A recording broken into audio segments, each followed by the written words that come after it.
How y'all doing? This is a video response to a vlog done by Randomquark, who she did a small vid talking about how people are overusing the Patreon. How a lot of people today are asking for the use of Patreon to help fund for their videos and all that. And she wrote that she didn't like the idea of how people could just ask for money and to help support themselves. Well, I do agree the fact of how annoying it kind of gets. I don't see it as any more annoying than, hey, if you like what you see, please subscribe to me on Twitter and Facebook and and all that other stuff. It's just few extra words to add to this. Except this time it's asking for money, not clicks. Now, granted, in YouTube, if you're popular enough, you can gain money through adverts because you got enough clicks and reviews. While that is a way, if you have enough, sometimes it's not enough. And I'll give you a case in point. And this is not just in YouTube, but it's also on some channels I go to, like Channel Awesome, and who go through Blip TV, which is similar to YouTube. But these are people who make their own shows doing pop culture reviews. They can talk about video games, music. They can talk about definitely movies of all kinds. And a lot of these people used to getting money through the adverts from this, but unfortunately a lot of them were reluctant to go to Patreon. Why? Because while they were making money through the adverts up until relatively recently, they weren't making as much money, even though they probably are just the same, if not more popular than before.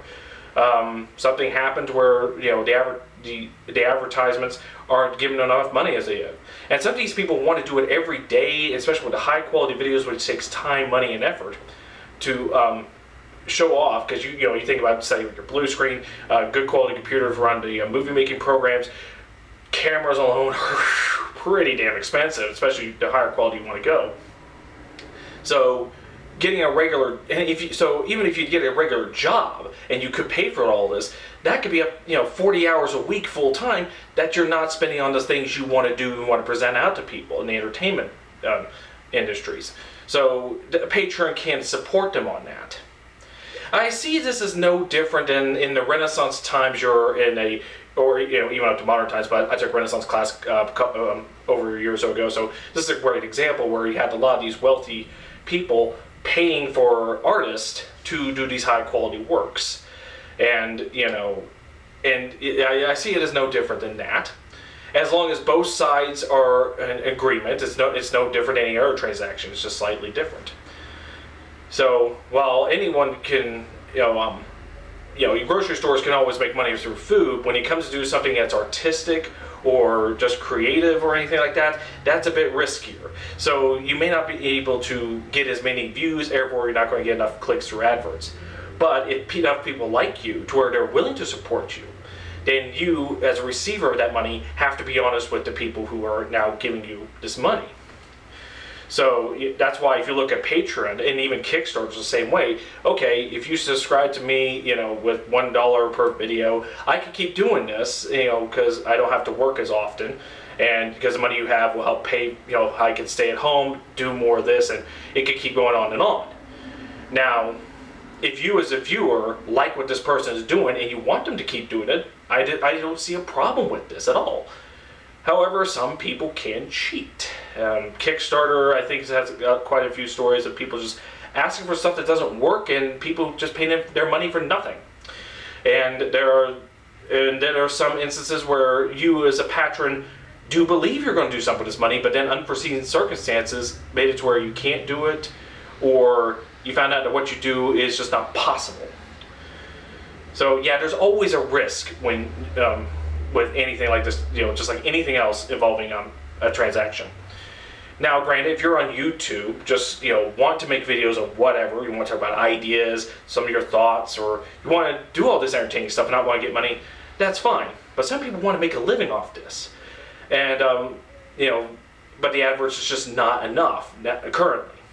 You have to, even if you get like millions of, very few people ever have the millions of subscribers and clicks to just where the advertisements alone is enough to do it. Most people are on the lower end, but they still want to produce something that people are clicking. So I talked about people of Channel Awesome and Blip TV and what happened to them. Here's one on YouTube, Scalagram, who I subscribe to.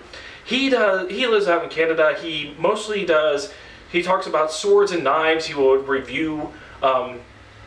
He'll take a sword. He'll take a knife. He'll test it out. Some of these companies will give him a sword or a knife to test it out, so he can give his critique. And there's also, excuse me, there's also the fact that he is a practitioner of HEMA, which has to do with historical accurate sword fightings that they did. Not like fencing where it's where you foils, or it's not like SCA or any other where it's just or movie type fencing. This is like people who are interested in the history of sword fighting, and they look through the old manuscripts and see how they did it and try to reproduce that. Well, a lot of people clicked him, a lot of people subscribed to him. Yes, he does get money off this. He does make a living off YouTube, but he may not be enough just through the adverts alone. His wife is working on her psychology PhD, and he makes money through YouTube, so together they can support themselves. But with some of the things that he wants to do, like some of the swords or knives he wants to test, it's not enough. So that's where Patreon comes in. If if he gets enough through Patreon, he can, some of the money he can afford the swords he's interested in, and he can test those out and give his opinions and honest critiques about it. And as long as the people who are supporting him are getting what they're asking for, and he provides. Where's the problem? So, it does seem kind of silly at first. But I don't see it. I just see it as just using new technology for this things that's already been around.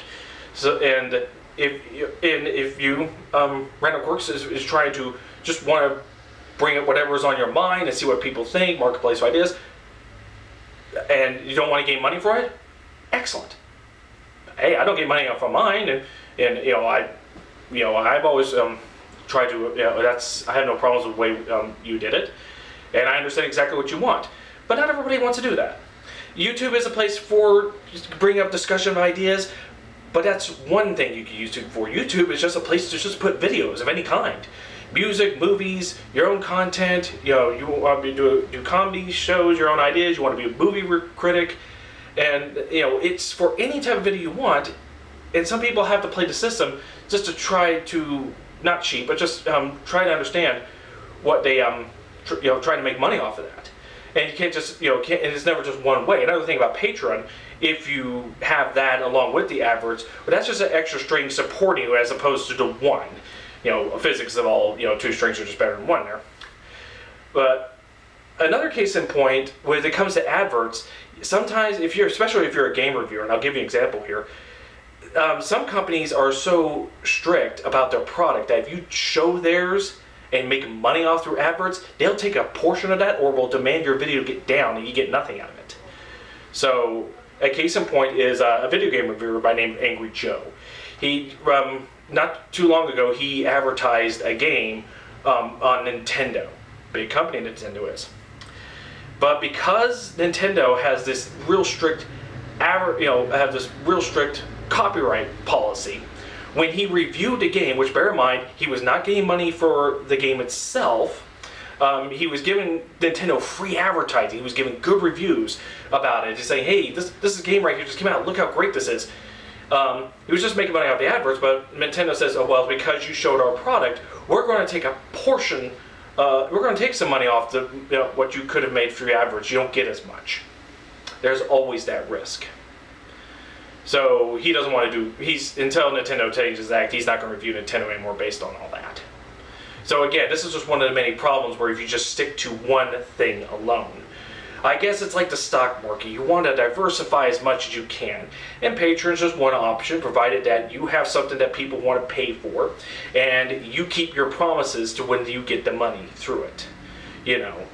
You can set up your goals, okay, pay for this much and I'll keep making videos. But if you pitch in it for this much and I gain this amount per videos, I will do this for you. I will pay for this, I could get better equipment. If you keep your promise as a person receiving it, and then I don't see much of a problem with that. But I do agree with you, it does get kind of annoying when you hear, it's like, oh, if you like what you see, please join my Patreon page, But most of the time I hear worded just enough to where it's like, if you like what I put out, then you could support me on Patreon. They're not demanding; they're just asking it. It's no different than going through a city in the Middle East, like in Marrakesh, and you're going to the marketplace. You see this old guy sitting down, telling stories to people, and then bringing out a bowl for people to put money in. In fact, in some cases, you're kind of obligated if you sit down and listen to the story. I see it as no different as that type of transaction, just new technology for the same thing. And it's just a little bit extra where in some cases, depending on what you bring out, the average is not enough. You don't gain enough clicks and views, you don't get enough subscribers, or there's a certain thing about it where the companies could not will take away a portion of it because of what you did. I could, by accident, show you this, and if I was making money off it, and Cook was that strict with their copyright, they could say, you either give us a portion of that money, take the video down, or we get it all, the money that you get off this, you can keep the video.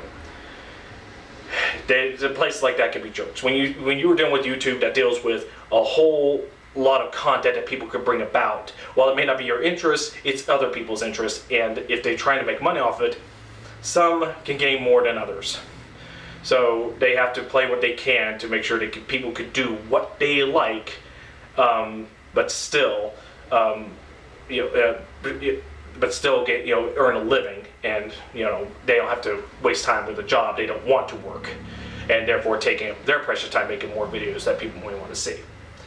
So, yeah, I think that's pretty much all I want to get off of that. Usually I write to her about such things, but when he wrote this one, it kind of inspired me to make this video, so I'll give it a shot there. I hope you all like that. So, and I hope that's some ideas put on the table there. But tell us what you think. Thank you very much. Y'all have a nice day.